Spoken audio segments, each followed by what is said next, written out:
Hello दोस्तों, कैसे हैं आप लोग। मैं आशा करता हूं कि आप लोग स्वस्थ होंगे। ऐसे स्वस्थ रहिए, मस्त रहिए और मन लगा के पढ़ते रहिए। दोस्तों, आज की क्लास में आप लोग को बताने वाला हूं क्लास 10th का संस्कृत पार्ट 1 नंबर लिखा है दोस्तों 7 नीति श्लोक पार्ट बताने वाला हूं दोस्तों। इसका आपको नीति श्लोक का पार्ट के सब्जेक्टिव क्वेश्चन बताने वाला हूं दोस्तों। तो इस क्लास तो आप लास्ट तक देखिए और वीडियो चैनल पर नए आए तो चैनल को सब्सक्राइब कर लीजिए और वीडियो अच्छी लगती है तो वीडियो को लाइक कर दे, अपने दोस्तों के पास जरूर से जरूर शेयर करें। चलिए शुरू करते हैं आज के नीति श्लोक का पाठ के सब्जेक्टिव क्वेश्चन को। और सबसे पहला क्वेश्चन लिखा है दोस्तों, पंडित किसे कहा गया, पठित पाठ के आधार बताइए। कह रहा है पंडित किसे कहा गया, पठित पाठ के आधार पर कह रहा है आपको बताने के लिए। देख लीजिए उत्तर लिखा है दोस्तों आपका, उत्तर लिखा है दोस्तों आपका महात्मा विदुर ने। महात्मा, ये नीति श्लोका पाठ के जो लेखक है दोस्तों, रचनाकार है, वो महात्मा विदुर है। तो महात्मा विदुर ने पंडित की व्याख्या बड़े ही रोचक ढंग से की है। उनके मतानुसार पंडित का अभिप्राय ब्राह्मण या विद्वान से नहीं है, ब्राह्मण और विद्वान से नहीं है। धर्म एवं कर्म पर चरणीय पंडित सर्वथा नहीं होते। जिसका कार्य शीत उष्ण भय प्रेम समधि अथवा असमधि में बाधा नहीं पहुंचाता है, वो पंडित है। वो क्या है, वो पंडित है जिसमें शीत उष्ण भय प्रेम ये सारे चीज उसके रुकावटें नहीं आती है, वो इसमें नहीं पड़ते हैं, उसी को पंडित कहा जाता है। और कह रहा है सभी जीवों के तत्व को समझने वाला ही पंडित कहलाता है। अपने कर्म की योग की तरह जानने वाला ही पंडित है। इस तरह पंडित किसे कहते हैं आप समझ गए होंगे दोस्तों। और पंडित कौन हो सकते हैं, तो जो उसमें भय प्रेम में न रहकर अपने रास्ते को खुद सुने और कर्म की योग्यता तरह जानने की इच्छा रखे और सभी जीवों के तत्वों को जानने वाला ही क्या कहलाता है, पंडित कहलाता है। ठीक है, चलिए बढ़ते हैं अगले क्वेश्चन की ओर।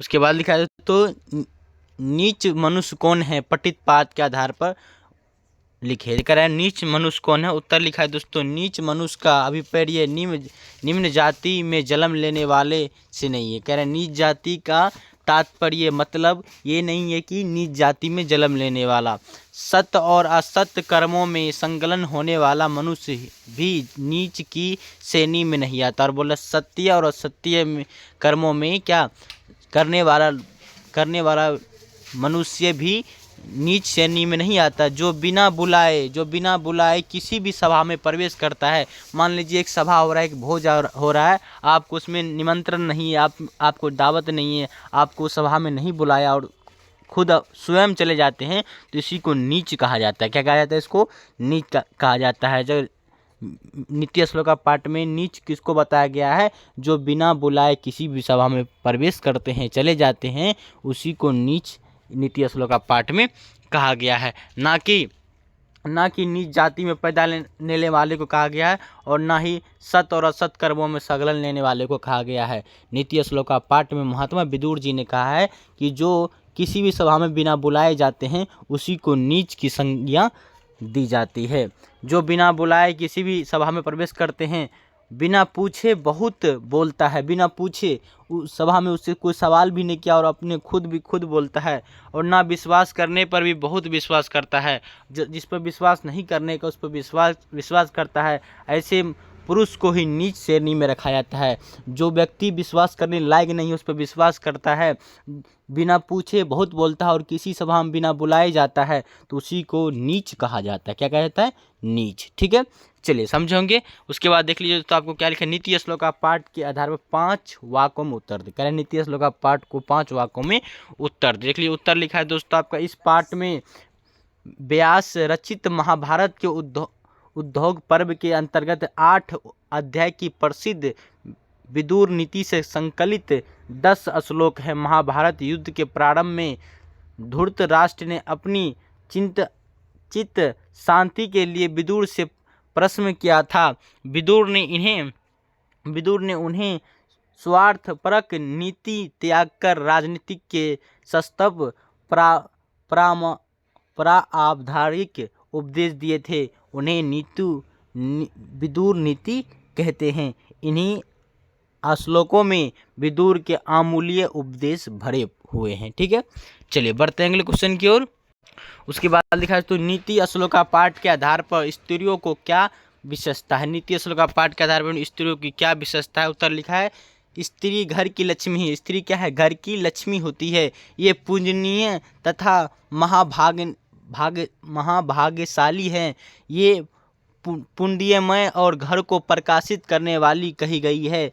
एवं स्त्रियां विशेष रूप से रक्षा करने का योग्य है। ये नीति श्लोक का पाठ के आधार पर स्त्रियों के बारे में बताए गए शब्द है। ठीक है, चलिए उसके बाद स्क्रीनशॉट सभी क्वेश्चन को ले लेंगे दोस्तों, ताकि आप सही से कॉपी उतार के नोट बना पाए। ठीक है, चलिए उसके बाद क्या लिखे, लिख लीजिए। उन्नति की इच्छा रखने वाले मनुष्य को क्या कहना चाहिए? जो उन्नति की इच्छा रखते हैं जो मनुष्य, उसको क्या कहना चाहिए? उत्तर लिखा है दोस्तों, उन्नति की इच्छा रखने वाले मनुष्य को निंदा अधिक यानी अधिक सोना तथा तंदा उभरना को त्याग करना चाहिए। जो अपने आप को उन्नति करना चाहता है, जो अपने आप को सफल बनना चाहता है, उसको सबसे पहले जो अधिक नींद लेता है उसको त्याग करना चाहिए।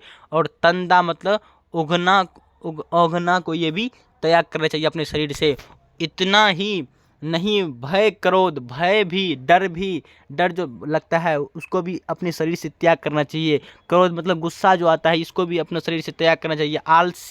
आलसपना भी अपने शरीर से त्याग करना चाहिए। और काम करने को ठानने की आदत को भी सदा के लिए छोड़ देना चाहिए। नीति श्लोका पाठ में महात्मा विदुर का कथन है कि ये 6 दोष अवश्य ही छोड़ देना चाहिए, तभी आप जीवन में सफल हो सकते हैं। कौन कौन सा देख लीजिए। निंदा सबसे पहले छोड़ देना चाहिए आपको, जब आप सफल होना चाहते हैं निंदा छोड़ देना चाहिए। तंदा, भय, क्रोध, आलस्य और आज के काम को कल पर टालना, ये 6 काम आप छोड़ देते हैं तो महात्मा विदुर ने नीति श्लोक का पाठ के आधार पर यह बताया गया है कि आप सफल जरूर होंगे। ठीक है, चलिए स्क्रीनशॉट सारे क्वेश्चन ले लेंगे दोस्तों। सारे आपको विभिन्न क्वेश्चन बताया जा रहा है जो बोर्ड एग्जाम में हर बार पूछे जाते हैं। ठीक है, चलिए बढ़ते हैं अगले क्वेश्चन की ओर। उसके बाद लिखा है तो नीति श्लोक का पाठ के आधार पर सुलभ और दुर्लभ कौन है? सुलभ है और दुर्लभ कौन है? उत्तर लिखा है दोस्तों, सदा प्रिय बोलने वाले अर्थात जो अच्छा लगे वही बोलने वाले मनुष्य सुलभ कहलाते हैं। जो सदा क्या बोलते हैं? प्रिय बोलते हैं, जो अच्छा बात बोलते हैं और जो दूसरे को भी अच्छा लगे वही बात बोलते हैं, तो उसी को सुलभ मनुष्य कहा जाता है। और अप्रिय उसी को उल्टा, अगर अप्रिय और जीवन को सही मार्ग पर ले जाने वाले वचन बोलने वाले तथा सुनने वाले मनुष्य दोनों ही क्या होते हैं? दुर्लभ होते हैं। ठीक है, चलिए स्क्रीनशॉट ले लीजिए। उसके बाद लिखा है दोस्तों, नीति श्लोक का पाठ से हमें क्या संदेश मिलता है? नीति श्लोक का पाठ हम जब पढ़ते हैं दोस्तों तो हमें क्या संदेश मिलती है? देख लीजिए, उत्तर लिखा है दोस्तों, नीति श्लोक का पाठ महात्मा विदुर रचित विदुर नीति ग्रंथ से उदित है। महात्मा विदुर नीति श्लोक का पाठ के रचनाकार हैं और ये विदुर नीति से क्या है? ग्रंथ से संकलित है। इस ग्रंथ में महाभारत तथा भगवत गीता में समान चित्त को शांत करने वाले आध्यात्मिक श्लोक हैं। इन श्लोकों में जीवन के अर्थात पक्ष का वर्णन किया गया है। इससे संदेश मिलता है कि सत्य ही सर्वश्रेष्ठ है। सत्य ही क्या है? सर्वश्रेष्ठ है। सत्य मार्ग से कदापि विचलित नहीं होना चाहिए। और ये संदेश मिलती है कि सत्य क्या है? श्रेष्ठ है और कभी भी सत्य के मार्ग से हटना नहीं चाहिए। ये हमें नीति श्लोक का पाठ पढ़ने से शिक्षा मिलती है। ठीक है, चलिए स्क्रीनशॉट ले लेंगे, बढ़ते हैं अगले क्वेश्चन की ओर। उसके बाद लिखा है दोस्तों नीति श्लोक का पाठ से हमें क्या शिक्षा मिलती है? अभी आपको बताया दोस्तों, देख लीजिए उत्तर लिखा है दोस्तों, विदुर नीति ग्रंथ से नीति श्लोक का पाठ उदित है। इसमें महात्मा विदुर मन को शांत करने के लिए कुछ श्लोक लिखे। इन श्लोकों से हमें शिक्षा मिलती है कि सांसारिक सुख शैक्षणिक और आध्यात्मिक सुख अस्थायी है। सुंदर आचरण से हमें बुरे आचरण को समाप्त कर सकते हैं। काम, क्रोध, लोभ और मोह को नष्ट करके नरक गमन से बच सकते हैं। और बोल रहा है काम, क्रोध, लोभ और मोह को नष्ट करके हम नरक से बचा जा सकता है। ये हमें नीति श्लोक का पाठ से शिक्षा मिलता है। उसके बाद लिखा है दोस्तों, नीति श्लोक का पाठ में मुंड चेतना आर्धानम किसे कहा गया है? उत्तर लिखा है दोस्तों, जिन व्यक्तियों का स्वाभिमान मरा हुआ होता है। जो व्यक्ति का स्वाभिमान क्या होता है? मरा हुआ होता है। जो बिना बुलाए किसी के यहाँ आ जाता है यानी चला जाता है, बिना कुछ पूछे बक बक करता है, जो अविश्वास्य पे विश्वास करता है, जो इंसान विश्वास करने लायक नहीं उस पर विश्वास करता है, ऐसा मूर्ख हृदय वाला मनुष्य में नीच होता है। ऐसा हृदय वाला मूर्ख मनुष्य क्या होता है? नीच होता है। अर्थात ऐसे ही व्यक्ति को नीति श्लोका पाठ में मुंड चेतना अर्धम क्या कहा गया है। मूर्ख चेतना वाले और नीच चेतना वाले व्यक्ति कौन होते हैं? जो क्या करते हैं? जो बहुत ही अस्वाभाविक, उसका स्वभाव क्या होता है? मरा होता है। बिना बुलाए किसी सभा में चले जाते हैं, बिना पूछे बक बक करता है। आप विश्वास जो विश्वास करने जो व्यक्ति लायक नहीं उस पर विश्वास करता है। और ऐसे हृदय वाले मनुष्य और ऐसे ही व्यक्ति को नीति श्लोका पाठ में मुंड चेतनान आर्धम कहा गया है। ठीक है, चलिए बढ़ते हैं अगले क्वेश्चन के दोस्तों। उसके बाद लिखा है तो नीति श्लोका पाठ के आधार पर मनुष्य के षष्ठ दोषों का वर्णन करें। 6 दोषों का वर्णन। षष्ठ मतलब कितना होता है दोस्तों? 6 दोष का कह रहा वर्णन करने के लिए नीति श्लोका पाठ के आधार पर। उत्तर लिखा है दोस्तों, मनुष्य के 6 प्रकार के दोष निंदा, तंदा, भय, क्रोध, आलस तथा द्विसूत्रता इस प्राप्त में बाधा बनने वाले होते हैं। ये 6 होते हैं दोस्तों। एक निंदा हो गया, दूसरा तंदा हो गया, तीसरा भय हो गया, चौथा क्रोध हो गया, 5वां आलस्य हो गया और 6ठा द्विसूत्रता हो गया। ये जो दोस्तों आपको किसी भी सफलता में रुकावट डालती है, आप इसको अगर त्याग कर देते हैं, कोई विद्यार्थी हो, कोई भी काम करे, जब इसको आप त्याग कर देते हैं तो आप एक सफल शिखर पर पहुंच जाते हैं। इसको आप त्याग कर देंगे। ठीक है, ये 6 दोष नीति श्लोका पाठ में बताया गया है। ठीक है, ये मनुष्य का दोष है जिसके मनुष्य के अंदर ही रहता है। उसके बाद लिखा है नीतिकार का कहना है कि इसमें ये दोष पाए जाते हैं, वे चाहते हुए भी सुख की प्राप्ति नहीं कर पाते हैं। और जो इसमें जिसके अंदर ये दोष पाया जाता है वो रहना चाहता है, तब भी वो सुख नहीं रह पाता है। उसके बाद लिखा है दोस्तों आपका, क्योंकि अधिक निंदा के कारण यानी अधिक सोने के कारण वह काम समय पर नहीं कर पाता है। जो अधिक सोता है, जो अधिक नींद लेता है दोस्तों, वो समय पर सही काम नहीं कर पाता है। तो तरंदावश हर काम में पीछे रह जाता है और तरंदावश हर काम में पीछे रह जाता है। मान लीजिए आप नहीं सोएंगे, एक रात ना सोइए, क्या सुबह में आप सही से काम कर सकते हैं? नहीं कर सकते। आप काम को अंगीठी लेके करेंगे, करूँ ना करूँ, थोड़ा दिक्कत होगा आपको काम करने में, आपके शरीर काम नहीं करेगा, उसको कहते हैं तंदा करने लगेगा, आपका शरीर तंदा। ये दूसरा आप में बीमारी घुस जाएगा। और भय अर्थात डर के कारण काम आरंभ नहीं कर सकता। और भय मतलब होता है डर, और डर के कारण आप कोई भी काम नहीं कर सकते हैं। उसके बाद लिखा है दोस्तों आपका, तो क्रोध के कारण बना काम भी बिगड़ता है। और क्रोध मतलब होता है गुस्सा करके आप किसी भी काम करते हैं तो सही से आप नहीं, बना काम भी बिगड़ जाता है। और इसी प्रकार आलस के कारण समय का दुष्परिणाम होता है। मान लीजिए आपको